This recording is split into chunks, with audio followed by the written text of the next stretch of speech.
Hello बच्चों, let's see the question. The question says a 12-volt battery connected to 6 ohm 10 Henry coil through a switch drives a constant current in the circuit.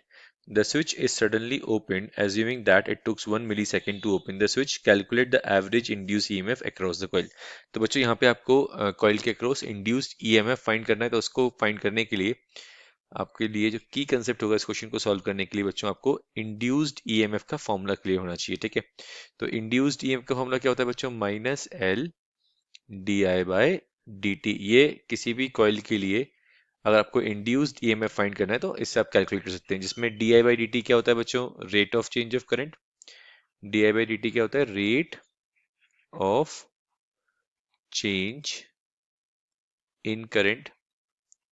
ठीक है, और L होता है बच्चों हमारा coefficient of self inductance. L होता है बच्चों हमारा कोफिशिएंट ऑफ सेल्फ इंडक्टेंस। तो ये हो गया हमारा एल। ठीक है, नेगेटिव साइन क्या इंडिकेट करता है? जिसकी वजह से बनता है उसी को अपोज करता है। किसकी वजह से?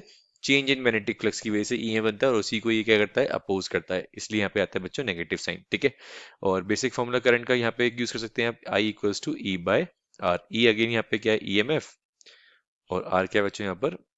रेजिस्टेंस। तो इस दो फॉर्मुलों की हेल्प से आप इजीली इस क्वेश्चन को सॉल्व कर सकते हैं। ठीक है, तो चलिए अप्लाई करते हैं इन दो फॉर्मुलों को और देखते हैं क्या आंसर आता है।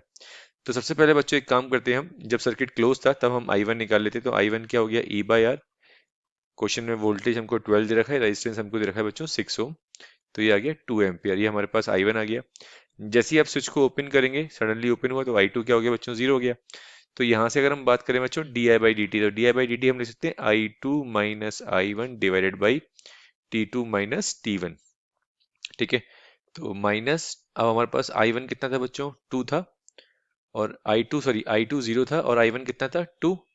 और T2 कितना होगा बच्चों? तो T2 हमें दे रखा है 1 मिली सेकंड का डिफरेंस दे रखा है। ठीक है, 1 मिली सेकंड, तो ये आ जाएगा 1 into ten to the power minus 3। इसको हमने सेकंड में चेंज कर लिया, तो ये वैल्यू आ जाएगी -2 into ten to the power 3 ampere per second.